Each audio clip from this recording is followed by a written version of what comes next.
வணக்கம் and welcome to dream பால் TNPSC. Tamil Nadu budget 2026 அறிவிக்கப்பட்டுள்ள முத்தான 30 முக்கிய திட்டங்களை அதோட வரலாற்று பின்னணியோட துறை ரீதியாக இந்த வீடியோவில் டீட்டெயிலாக பார்க்க போகிறோம்.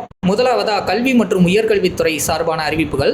முதல் அறிவிப்பு பெருந்தலைவர் காமராஜர் சிறப்பு பள்ளிகள். அதாவது 1954 63 காலகட்டத்தில் முதலமைச்சராக இருந்த காமராஜர் அவர்கள் கிராமந்தோறும் பள்ளிகளை திறந்து வச்சுருப்பாங்க. அந்த வரலாற்று பெருமையை போற்ற மாதிரி அரசு பள்ளி மாணவர்களுக்கும் தனியார் பள்ளிகளுக்கு இணையான அதிநவீன உள்கட்டமைப்பு மற்றும் ஸ்மார்ட் கிளாஸ் இதெல்லாம் கூடிய உலகத்தரமான கல்வியை வழங்கணும் அப்படின்றதுக்காக இந்த சிறப்பு பள்ளிகள் அமைக்கிறாங்க. இதோட நிதி பார்த்திங்கன்னா 125 கோடி. அடுத்ததாக ரெண்டாவது அறிவிப்பு மதுரையில் சிறப்பு சட்டக்கல்லூரி. ஆல்ரெடி நம்ம தமிழ்நாட்டில் சென்னை, மதுரை, திருச்சி போன்ற இடங்களில் அரசு சட்டக்கல்லூரிகள் இருக்குது. ஆனால் இந்த தென் மாவட்டத்தில் உள்ள மாணவர்களுக்கு இந்த ஸ்பெஷலான கார்ப்பரேட் சட்டம், சைபர் சட்டம் போன்ற மாதிரியான நவீன துறைகளில் சிறப்பு பயிற்சி கொடுக்கணும் அப்படின்றதுக்காக மதுரையில் இந்த சிறப்பு சட்டக்கல்லூரியை உருவாக்குறாங்க. அடுத்ததாக சுகாதாரம் மற்றும் குடும்ப நலத்துறை. முதல் அறிவிப்பு தாய்மாமன் தங்க மோதிர திட்டம். தமிழகத்தில் ஆல்ரெடி தாய் சேய் நலனை ஊக்குவிக்கிறதுக்காக டாக்டர் முத்துலட்சுமி ரெட்டி மகப்பேறு உதவி திட்டம், அப்புறம் குழந்தைகள் நல பரிசு பெட்டகம், இந்த மாதிரியான திட்டங்கள் செயல்படுத்திட்டு வராங்க. இப்போது அரசு மருத்துவமனையில் பிரசவங்களை 100% ஊக்குவிக்கணும், அதேமாதிரி ஏழை தாய்மார்களை கௌரவிக்கணும் அப்படின்றதுக்காக பிறக்கிற ஒவ்வொரு குழந்தைகளுக்கும் 1 கிராம் தங்க மோதிரம் வழங்குகிற திட்டத்தை கொண்டு வந்திருக்காங்க. இதோட நிதி பார்த்திங்கன்னா 560 கோடி ஒதுக்கியிருக்காங்க. அடுத்த அறிவிப்பு தாய் கேர் சேவை மையங்கள் அமைக்கிறது. மகப்பேறு இறப்பு விகிதம் அப்புறம் குழந்தை இறப்பு விகிதத்தை குறைக்கிறதுக்காக தமிழ்நாடு பிக்மி அப்படின்ற ஒரு டிஜிட்டல் முறையை பயன்படுத்திட்டு வராங்க. அது செல்ஃப் ரிஜிஸ்ட்ரேஷன் போர்ட்டல் மாதிரி தான் இருக்கும். ஸோ இப்போ என்ன பண்ணுறாங்க அப்படின்னா, அந்த கர்ப்பிணி பெண்களுக்கு ஆரம்ப காலம் முதலாக பிரசவம் வரைக்கும் தேவையான மருத்துவ வழிகாட்டுதல்கள், அப்புறம் ஊட்டச்சத்து ஆலோசனைகள், அவசர உதவிகளை ஒரே இடத்துல வழங்கணும் அப்படின்றதுக்காகவே மாநிலம் முழுவதும் இந்த மையங்கள் தாய் கேர் அப்படின்ற சேவை மையங்களை அமைக்கிறதா சொல்லியிருக்காங்க. அடுத்ததாக சமூக நலன் மற்றும் முதியோர் நலத்துறை சார்பான அறிவிப்பில் அண்ணனின் சீர்திட்டம். திருமணமாக போகிற பெண்களுக்கு தமிழகத்தில் ஆல்ரெடி மூவலூர் ராமாமிர்த அம்மையாரோட திருமண நிதியுதவி திட்டம் இருக்குது. அப்புறம் பெண்களுக்கு தாலிக்கு தங்கம், இந்த மாதிரியான திட்டங்கள்லாம் ஆல்ரெடி செயல்படுத்திட்டு வராங்க இல்லையா. ஸோ இப்போ திருமண நாளில் பெண்ணுக்கு 8 கிராம் தங்க நாணயமும் ஒரு பட்டுப்புடவை வழங்கி அவங்களோட நிதிச்சுமையை குறைக்கிற நோக்கில் இந்த திட்டத்தை கொண்டு வந்திருக்காங்க. இதோட நிதி பார்த்திங்கன்னா 812 கோடி. ஸோ இதுதான் அண்ணனின் சீர்திட்டம். அடுத்த அறிவிப்பு முதியோர் இல்லங்களும் 1000 நடமாடும் சிகிச்சை மையங்களும். ஆல்ரெடி நம்ம தமிழ்நாட்டில் எல்லாரோட வாழ்நாளுமே அதிகரிச்சுக்கிட்டே வர்ற நிலையில் தமிழ்நாட்டில் முதியோர்களோட எண்ணிக்கையும் அதிகரிச்சுட்டே வருது இல்லையா. ஸோ அப்படி பார்க்கும்போது ஒரு 12 மாவட்டங்களில் மாதிரி முதியோர் இல்லங்கள் அமைக்கிறதாகவும், அது போக கிராமப்புறத்தில் இருக்கிற வயசானவங்களோட வீட்டுக்கே போய் இலவசமாக பரிசோதனை செய்கிறதுக்காக 1000 நடமாடும் மருத்துவ மையங்களும் அமைக்கிறதா இந்த அறிவிப்பில் கொடுத்துருக்காங்க. அடுத்ததாக கால்நடை பராமரிப்பு மற்றும் மீன்வளத்துறையோட அறிவிப்புகள். முதல் அறிவிப்பு மீன்பிடி தடைக்கால உதவித்தொகையை உயர்த்தி கொடுத்துருக்காங்க. கடலில் நார்மலாக மீன்களோட இனப்பெருக்க காலம் ஏப்ரல்லேருந்து ஜூன் மாதம் ஒரு 61 நாட்கள் மீன்பிடி தடைக்காலம் விதிப்பாங்க. இந்த காலத்தில் அவங்களோட குடும்பங்களோட வாழ்வாதாரத்தை பாதுகாக்கிறதுக்காகவே இந்த நிதியுதவி ஆல்ரெடி வழங்கிட்டு இருக்காங்க. இப்போ விலைவாசி உயர்வுலாம் நிறையா ஆயிடுச்சு இல்லையா. ஸோ அதுக்காக இந்த நிவாரணத் தொகை 6000 ரூபா ஆல்ரெடி கொடுத்துக்கிட்டு இருந்தாங்க. அதை ஒரு 1000 ரூபா சேர்த்து 7000 இப்போ உயர்த்தியிருக்காங்க. இதுக்காக தனியாக 135 கோடி ஒதுக்கியிருக்காங்க. அடுத்ததாக இலவச கறவை மாடுகள் வழங்கும் திட்டம். கிராமப்புறத்தில் ஆல்ரெடி பெண்களோட பொருளாதாரத்தை உயர்த்துறதுக்காகவும் பால் உற்பத்தியை பெருக்கிறதுக்காகவும் 2011 இலவச கறவை மாடுகள் வழங்கும் திட்டம் அறிமுகப்படுத்தியிருந்தாங்க. இப்போயும் ஆண்டுதோறும் 10,000 ஏழை பெண்களுக்கு இலவச கறவை மாடுகள் வழங்கி கிராமப்புறத்தில் பால் பொருளாதாரத்தை உயர்த்தணும் அப்படின்னு சொல்லி ஒரு 51 கோடி ஒதுக்கியிருக்காங்க. அடுத்த அறிவிப்பு கால்நடைகள் காப்போம் திட்டம். இது ஒரு காப்பீட்டு திட்டம். அதாவது நோய்வாய்ப்பட்டோ இல்லை ஒரு இயற்கை சீற்றங்களாலோ இந்த கால்நடைகள் இறக்கும்போது அந்த விவசாயி தான் அதுக்கான பொருளாதார இழப்பை சந்திக்கிறாங்க இல்லையா. ஸோ அவங்களோட வாழ்வாதாரத்தை பாதுகாக்கணும் அப்படின்றதுக்காக ஒரு 31 கோடி ஒதுக்கியிருக்காங்க. இது கால்நடைகளுக்கு ஒரு புதிய காப்பீட்டு திட்டம் இதில் தொடங்குறாங்க. அடுத்த அறிவிப்பு வெற்றி மகளிர் ஆடு வளர்ப்பு திட்டம். நார்மலாக நிலம் இல்லாத கிராமப்புறத்தில் இருக்கிற ஏழையான மகளிருக்கு அவங்களுக்கு பெருசாக இன்வெஸ்ட்மெண்ட் பண்ண முடியாது இல்லையா. ஸோ குறுகிய காலத்தில் வருமானம் ஈட்டுறதுக்காக உதவுற திட்டமாக இதை கொண்டு வந்திருக்காங்க.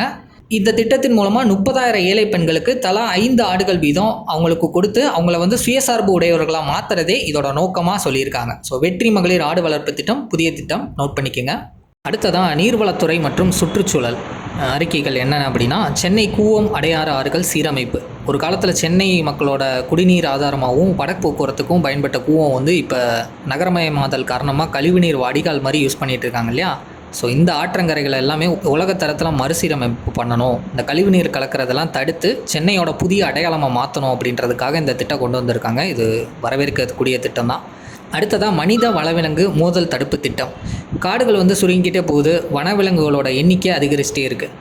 மலைப்பிரதேசங்களான கோவை, நீலகிரி, தருமபுரி போன்ற மாவட்டங்களில் வந்து யானை வந்து ரோட்டுக்கு வந்துட்டு மனுஷங்களை தாக்குற மாதிரியான நிகழ்வுகள்லாம் நிறையா அதிகரிச்சுட்டு இருக்கு இல்லையா. ஸோ அதனால் 100 எல்லை கிராமங்களில் சூரிய மின்வேலி சோலார் ஃபென்சஸ் அமைச்சு அறிவியல் சார்ந்த பாதுகாப்பு அமைப்புகளையும் அங்கே நிறுவி பயிர்களையும் சரி மனித உயிர்களையும் சரி இதை பாதுகாக்கணும் அப்படின்றதுக்காக கொண்டு வரப்படுற திட்டம் தான் இந்த மனித வனவிலங்கு மோதல் தடுப்பு திட்டம். அடுத்ததான் தாமிரபரணி, காவிரி, வைகை ஆறுகள் மறுசீரமைப்பு. தமிழகத்தோட நாகரிக வளர்ச்சிக்கு காரணமான வரலாற்று சிறப்புமிக்க ஆறுகள் தான் இந்த ஜீவ நதிகள். ஆனால் இப்போ தொழிற்சாலை கழிவுகளாலேயும் நகர கழிவுகளாலேயும் மாசுபட்டு வருது சென்னை மாதிரி. இப்போது இந்த நதிகளோட மாசுபாட்டெல்லாம் தடுத்துட்டு நீர் தரத்தை உயர்த்தணும் அப்படின்றதுக்காக தூய்மைப்படுத்துகிற திட்டமாக தான் இதை கொண்டு வந்திருக்காங்க, ஆறுகள் மறுசீரமைப்பு திட்டம். அடுத்ததாகவும் முக்கியமான நதிகள் இணைப்பு திட்டம். அதாவது தமிழ்நாட்டில் ஒரு சில பகுதிகளில் வெள்ளம் வந்துக்கிட்டு இருக்க நேரத்தில் ஒரு சில பகுதியில் வறட்சியால் பாதிக்கப்பட்டுக்கிட்டு இருக்கு. மாநிலங்களுக்குள்ளேயே நதிகளை இணைக்கணும் அப்படின்றது நீண்ட கால கோரிக்கையாக இருந்துக்கிட்டே இருக்குது. ஸோ அதுக்கு வந்து இப்போ இணைப்பு திட்டமாக கொண்டு வந்திருக்காங்க. இந்த செய்யாறு, தென்பெண்ணை ஆறு, பாலாறு, தாமிரபரணி, வைப்பாறு இந்த நதிகள் எல்லாம் இணைக்கிறது மூலமாக மிச்சம் வர்ற உபரி நீர்களை வறட்சி பகுதியில் திருப்பிடலாம் அப்படின்ற மாதிரி ஒரு நதிகள் இணைப்பு திட்டம் கொண்டு வந்திருக்காங்க.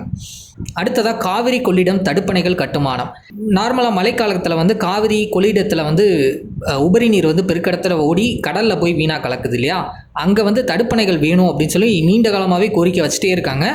இந்த ஆற்றோட குறுக்க வந்து தடுப்பணைகளை கட்டி நிலத்தடி நீர்மட்டம் உயர்த்துறதுக்கான விரிவான திட்ட அறிக்கையை தயாரிக்க சொல்லி தான் இப்போ கொடுத்துருக்காங்க, டிபிஆர் தயாரிக்கிறாங்க. அடுத்ததாக இண்டஸ்ட்ரீஸ், ஐடி அண்ட் டெக்ஸ்டைல்ஸ் ரிலேட்டடான அறிவிப்புகள். அதில் வந்து விண்வெளி தொழில் முதலீட்டு மண்டலம். நமக்கு தூத்துக்குடி மாவட்டம் குலசேகரப்பட்டினத்தில் இஸ்ரோவோட 2வது ஏவுதளம் அங்கே வந்து அமைச்சிக்கிட்டு இருக்காங்க. இதை பயன்படுத்தினா நம்மளுக்கு தூத்துக்குடி மாவட்டம் பக்கத்தில் நெல்லை மாவட்டம் எல்லாத்துலேயுமே வந்து இந்த விண்வெளி சார்ந்த உதிரி பாகங்கள் தயாரிக்கிற தொழில் மண்டலமாக ஒரு ஸ்பேஸ் ஹப்பு மாதிரி மாற்றுறதுக்கான முயற்சி தான் இந்த விண்வெளி தொழில் முதலீட்டு மண்டலம். ஸோ தூத்துக்குடியில் ஏவுதளம் அமைக்கும்போது அதை சுற்றி உள்ள பகுதிகளில் வந்து உதிரி பாகங்கள் தயாரித்தாங்கன்னா அது ஒரு ஹப்பாக மாறிடும் அப்படின்றதுக்கான ஒரு முன்மாதிரி முயற்சி தான். அடுத்ததாக மாவட்ட வாரியாக ஸ்மார்ட் பூங்காக்கள். ஆல்ரெடி நம்ம மாவட்டந்தோறும் சிப்காட் மாதிரியான பூங்காக்கள் பெரிய தொழில்களை ஊக்குவிக்கிறதுக்காக இருக்குது. ஆனால் உள்ளூரில் இருக்கிற சிறு தொழில்களுக்கு வந்து ஒரு தனித்துவமான உட்கட்டமைப்பு இல்லை அப்படின்றதுக்காகவே ஒவ்வொரு மாவட்டத்தோட உள்ளூர் தொழில் திறனுக்கு ஏற்ப நவீனமான ஒரு ஸ்மார்ட் தொழில் பூங்காக்கள் வந்து அமைச்சு கொடுக்குறதா சொல்லியிருக்காங்க. அதுதான் இந்த மாவட்ட வாரியாக ஸ்மார்ட் பூங்காக்கள். அடுத்ததாக அறிவகம், இந்தியாவோட முதல் ஏஐ நகரம். ஆல்ரெடி வந்து நமக்கு 1990களில் டைட்டில் பார்க் அப்படின்ற ஒரு தகவல் தொழில்நுட்ப புரட்சியை வந்து தமிழகம் வந்து தொடங்கி வச்சாங்க இல்லையா. அந்த காலத்தில் டைட்டில் பார்க்குன்னா ஒரு ஐடி நிறுவனம் சார்ந்தது. ஆனால் இந்த காலத்தில் செயற்கை நுண்ணறிவு ஏஐ துறை வந்து வளர்ந்துக்கிட்டு வருது. ஸோ அப்போ வந்து உலகளாவிய மையமாக வந்து தமிழகத்தில் மாற்றணும் அப்படின்றதுக்காக ஒரு ஏஐ நகரம் அமைக்கிறதா சொல்லியிருக்காங்க. அதுக்கு நேம் தான் அறிவகம்னு வச்சுருக்காங்க. இதன் மூலமாக ஒரு 5 லட்சம் இளைஞர்களுக்கு வந்து ஏஐ பயிற்சி அளிக்கிறதா அந்த இடத்துல சொல்லியிருக்காங்க. ஸோ அறிவகம் ஏஐ நல்லா ஞாபகம் வச்சுக்கோங்க. அடுத்ததாக திருப்பூர் டெக்டைல்ஸ் டெக்னாலஜி சென்டர். அதாவது இந்தியாவோட டாலர் நகரம், அப்புறம் பின்னலாடை நகரம்னு அழைக்கப்படுற இந்த திருப்பூர் என்னதான் ஆயத்த ஆடை ஏற்றுமதியில் பெரிய மையமாக விளங்கினாலும் அங்கே வந்து சுற்றுச்சூழல் பாதிப்புன்றது ஒரு சவாலாகவே இருக்குது. அதனால் சுற்றுச்சூழல் பாதிப்பு இல்லாத பசுமை ஆடையை உற்பத்தி பண்ணுற மாதிரி ஊக்குவிக்கிறதுக்காகவும் க்ரீன் டெக்டைல்ஸ் அப்படின்ற நேமோட உருவாக்குறதுக்கும் புதிய ஜவுளி தொழில்நுட்பங்களை வந்து அறிமுகப்படுத்தி செய்யணும் அப்படின்றதுக்காகவும் இந்த மையங்கள் வந்து அமைக்கப்படுறதா சொல்லியிருக்காங்க. திருப்பூர் திருப்பூர் டெக்டைல்ஸோட டெக்னாலஜி சென்டர். அடுத்ததாக ஹைவேஸ், டிரான்ஸ்போர்ட் அண்ட் எனர்ஜி சார்ந்த அறிவிப்புகள். இதில் வந்து ஃபஸ்ட்டு வந்து 20,000 புதிய இவி சார்ஜிங் சென்டர்கள் அமைக்கிறதா சொல்லியிருக்காங்க. ஆல்ரெடி வந்து தமிழ்நாடு 2023 எலக்ட்ரானிக் வெஹிக்கிளோட உற்பத்தியில் முன்னணி மாநிலமாக தான் போய்கிட்டு இருக்கு. இந்த எலக்ட்ரானிக் வாகனங்களோட பயன்பாட்டை அதிகரிக்கவும் அது மாதிரி இவங்களுக்கு பெரிய அச்சமாக இருக்கிறது சார்ஜிங் ஃபெசிலிட்டிஸ் தான். ஸோ அதை போக்குறதுக்காக 20,000 அடிஷ்னலாக சார்ஜிங் நிலையங்கள் அமைக்கிறதா இதில் சொல்லியிருக்காங்க. அடுத்ததான் நம்ம சாலை செயலி. நகர்ப்புறமாக இருக்கட்டும் கிராமப்புறமாக இருக்கட்டும் சாலைகளில் ஏற்படுற குண்டு குழியும் தான் வந்து மழைக்காலத்தில் வந்து விபத்துக்கு முதன்மை காரணமாக இருக்குது. ஸோ பொதுமக்கள் வந்து அந்தந்த பகுதியில் இருக்கிற மோசமான சாலைகளை படம் பிடிச்சி அந்த செயலி மூலமாக அனுப்புனாங்க அப்படின்னா டிஜிட்டல் புகாராக இதை வந்து கிளியர் பண்ணுறதா நம்ம சாலை செயலியில் கொண்டு வந்திருக்காங்க. அடுத்ததாக புதுசாக வந்து மெட்ரோ ரயில் வழித்தடங்களை கொண்டு வரதா சொல்லியிருக்காங்க. அதை வந்து விரிவுபடுத்துகிறாங்க, அவ்வளோதாங்க. அடுத்ததாக ரூரல் டெவலப்மெண்ட் ஹவுசிங்கில் வெற்றி வீடு திட்டம். குடிசைகளே இல்லாத தமிழ்நாடு அப்படின்ற நோக்கத்தோட ஆல்ரெடி கலைஞர் கனவு இல்லம், அப்புறம் பிரதமர் ஆவாஸ் யோஜனா அந்த மாதிரியான திட்டங்கள் வந்து செயல்படுத்திட்டு வராங்க இல்லையா. இப்போ வெற்றி வீடு அப்படின்னு மாற்றி கொண்டு வந்திருக்காங்க.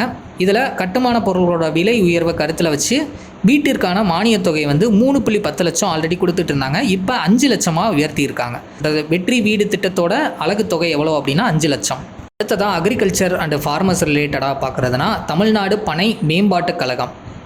பனை மரம்ன்றது தமிழ்நாட்டோட மாநில மரம். ஸோ அதில் கிடைக்கிற பதனி, கருப்பட்டி, பனை ஓலை பொருட்கள் எல்லாமே வந்து தமிழர்களோட பாரம்பரிய வாழ்வாதாரம்னே சொல்லலாம். இப்போ பனைமரங்கள் எல்லாமே அழிஞ்சிட்டு வருது. இந்த பனை மரங்களை பாதுகாக்கணும், பனை தொழிலாளர்களோட வாழ்வாதாரத்தை உயர்த்தணும் அப்படின்னு சொல்லி 16 கோடியில் புதிய கழகமே அமைக்கிறாங்க. அதுதான் இந்த தமிழ்நாடு பனை மேம்பாட்டுக் கழகம் அப்படின்னு. இதுக்கு வந்து நிதி வந்து 16 கோடி ஒதுக்கியிருக்காங்க. அடுத்ததாக ஃபுட் அண்ட் கன்சியூமர் ப்ரொடெக்ஷனில் ரேஷன் கடைகளில் பாக்கெட் கோதுமை மாவு ஆல்ரெடி நம்மளுக்கு எடை போட்டு அரிசி, சக்கரை, பருப்பு, கோதுமை இதெல்லாம் வழங்கிட்டு வராங்க. இப்போ வந்து சமையல் நேரத்தை குறைக்கணும் சொல்லி பாக்கெட் செய்யப்பட்ட கோதுமை மாவு வழங்குகிற திட்டமாக இதை கொண்டு வந்திருக்காங்க. அடுத்ததாக ஃபினான்ஸ் அண்ட் ஹியூமன் ரிசோர்ஸஸ் சம்மந்தமான அறிக்கையில் அரசு ஊழியர்களோட மருத்துவ காப்பீடு வந்து உயர்த்தியிருக்காங்க. அரசு ஊழியர்கள் மற்றும் ஓய்வூதியதாரர்களுக்கு புதிய மருத்துவ காப்பீடு திட்டம் அதுதான் வந்து நடைமுறையில் இருக்குது. இப்போ வந்து அதிகரிச்சுட்டு வர மருத்துவ செலவுகளுக்கு ஏற்ப அடிப்படையான மருத்துவ காப்பீடு வரம்பு வந்து 5 லட்சமாக இருந்துச்சு இல்லையா, இப்போ வந்து 7.5 லட்சமாக உயர்த்துறதா சொல்லியிருக்காங்க ஒரு அறிவிப்பு. அடுத்ததாக அரிய நோய்களுக்கான காப்பீடு வந்து 15 லட்சமாக உயர்த்துறதாகவும் சொல்லியிருக்காங்க. அடுத்ததாக youth welfare and sports Olympic பயிற்சி மையங்கள் அமைக்கிறதா சொல்லியிருக்காங்க. தமிழ்நாட்டை சேர்ந்த விளையாட்டு வீரர்கள் வந்து ஒலிம்பிக் மாதிரியான சர்வதேச அரங்கத்தில் பதக்கம் வாங்கணும், அதை வந்து ஊக்குவிக்கணும் அப்படின்றதுக்காக தமிழ்நாடு சாம்பியன்ஸ் அறக்கட்டளை அப்படின்றத தொடங்குறாங்க. ஸோ கிராமம் நகரத்தில் எங்கே வந்து திறமையான பசங்க இருக்காங்களோ அவங்கள பிடிச்சிட்டு வந்து உலகத்தரத்தில் பயிற்சி அளிக்கணும் அப்படின்றதுக்காக ஒரு 50 கோடியில் 10 சிறப்பு பயிற்சி மையங்களை அமைக்கிறதா சொல்லியிருக்காங்க. ஸோ அந்த ஒலிம்பிக் பயிற்சி மையங்கள் நம்ம தமிழ்நாடு விளையாட்டு வீரர்களுக்காக. அடுத்ததாக டூரிசம் அண்ட் தமிழ் டெவலப்மெண்ட்டில் காயிதே மில்லத் விருது அறிவிச்சிருக்காங்க. இந்திய அரசியலமைப்பு நிர்ணய சபையோட உறுப்பினராக இருந்தவர், அது போக கண்ணியமிகு தலைவராகவும் இருந்த காயிதே மில்லத் முகமது இஸ்மாயில் அவர்களை வந்து சேவையை வந்து பாராட்டணும் அப்படின்றதுக்காக திருவள்ளுவர் திருநாளில் எவ்ரி இயர் பொது சேவை மற்றும் மத நல்லிணத்திற்கு பங்காற்றுபவர்களை கௌரவிக்கிறதுக்காக இந்த விருது வழங்கப்படும் அப்படின்னு சொல்லியிருக்காங்க. ஸோ ஸ்டூடெண்ட்ஸ் இதை நோட் பண்ணிக்கோங்க. காயிதே மில்லத் விருது எப்போ கொடுக்குறாங்க? திருவள்ளுவரோட திருநாளில் ஆண்டுதோறும் வழங்குறாங்க. எதுக்காகனா பொது சேவை மற்றும் மத நல்லிணத்திற்கு பங்காற்றுபவர்களை கௌரவிக்கிறதுக்காக. அதை நோட் பண்ணிக்கோங்க. அடுத்ததான் நதிநீர் சுற்றுலா, ரிவர் டூரிசம். வெளிநாடுகள்லாம் பார்த்திங்கன்னா ஆறுகளை தான் மையமாக வச்சு அங்கே படகு சவாரியாக இருக்கட்டும், இல்லை நீர் விளையாட்டுகளாக இருக்கட்டும், இதெல்லாம் பேஸ் பண்ணி அங்கே ஒரு சுற்றுலாவே அமைச்சிருப்பாங்க. அது மூலமாக அவங்களுக்கு நிறையா வருவாய் கிடைக்கும். ஸோ அதை பேஸ் பண்ணி இங்கே காவிரி, வைகை, தாமிரபரணி ஆறுகளில் நதிநீர் சுற்றுலாவை வந்து அறிமுகப்படுத்தணும், அங்கே உள்ள உள்ளூர் இளைஞர்களுக்கு அது மூலமாக புதிய வேலைவாய்ப்புகளை உருவாக்கி தரணும் அப்படின்னு சொல்லி இந்த அறிவிப்பு கொடுத்துருக்காங்க. இந்த மாதிரி அறிவிப்புகள்லாம் பார்க்கும்போது நம்ம தமிழ்நாட்டில் இதெல்லாம் வருமா அப்படின்னு ரொம்ப ஆச்சரியமாக தான் இருக்குது. வந்தால் சந்தோஷம். ஓகே, அவ்வளோதாங்க. முத்தான 30 பாயிண்ட்ஸை நம்ம இந்த வீடியோவில் பார்த்துட்டோம். ஸோ இந்த பிடிஎஃப்க்கு கீழே நான் டேபிளர் காலமாக சிம்பிளாக நீங்கள் படிக்கிற மாதிரி நோட்ஸ் எடுக்கிற மாதிரி நான் கீழே கொடுத்துருக்கேன். அதை நீங்கள் பிடிஎஃப் வந்து டெலகிராம் சேனல் ஜாயின் பண்ணிவிட்டு அந்த பிடிஎஃப் டவுன்லோட் பண்ணி நீங்கள் நோட்ஸ் எடுத்துக்கிறவங்க எடுத்துக்கலாம். ஸோ நெக்ஸ்ட்டு ஒரு இம்பார்ட்டண்டான டாப்பிக்கில் சந்திப்போம். Thank you to all.